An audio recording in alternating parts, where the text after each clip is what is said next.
వరకు చాలా గ్రామాల్లో తీవ్రమైనటువంటి నష్టం, అదేవిధంగా తెలంగాణలో పలు గ్రామాల్లో తీవ్రమైనటువంటి నష్టం ఈ వర్షాలకు, అకాల వర్షాలకు జరిగింది. ఈ విషయంలో ప్రభుత్వం కానీ, మేమందరం ప్రజాప్రతినిధులం కానీ, తెలంగాణ బిడ్డలందరం కానీ బాధతో ఉన్నాం, దుఃఖంతో ఉన్నాం.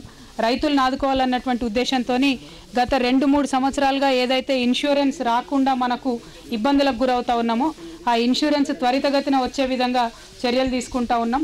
ఇదివరకు ఒక 15 రోజుల క్రితం వచ్చినటువంటి వర్షంతో జరిగిన నష్టానికి ఆల్రెడీ మన జిల్లా స్థాయి నుండి, రాష్ట్ర స్థాయి నుండి కేంద్ర ప్రభుత్వానికి అంచనాలన్నీ కూడా పంపించడం జరిగింది.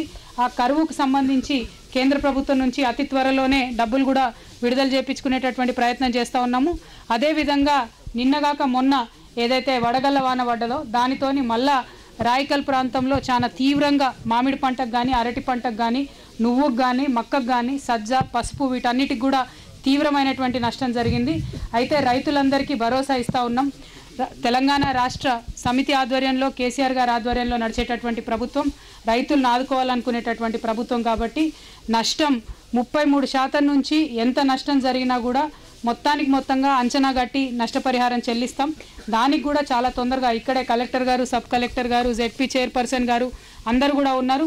అందరం కూడా రాత్రి పగలు కష్టపడతాం. టీమ్స్ అన్నింటినీ అవసరం అనుకుంటే ఎక్కువ సంఖ్యలో పెడతాం. ఆయన వచ్చి నాకు మొన్న చెప్తుండే ఆడ మహబూబ్ నగర్లో కేసీఆర్ నిన్ను నిద్రపోని అంటాడు. కన్నతల్లికి అన్నం పెట్టినాడ, పినతల్లికి బంగారు గాజు చేయిస్తానన్నాడు. నీ రాష్ట్రంలో దిక్కులేదు కానీ ఈడొచ్చి నేను నిన్ను నిద్రపోనియా, నన్ను నిద్రపోనియా, ఆంధ్రాకి పోయి ప్రజలెంబడబడి సాగుపో. గీడ ఏమున్నదని నాకు అర్థం కాదు. మొన్న మహబూబ్ నగర్ పోయి పాములాట దుకాణం పెట్టిండు.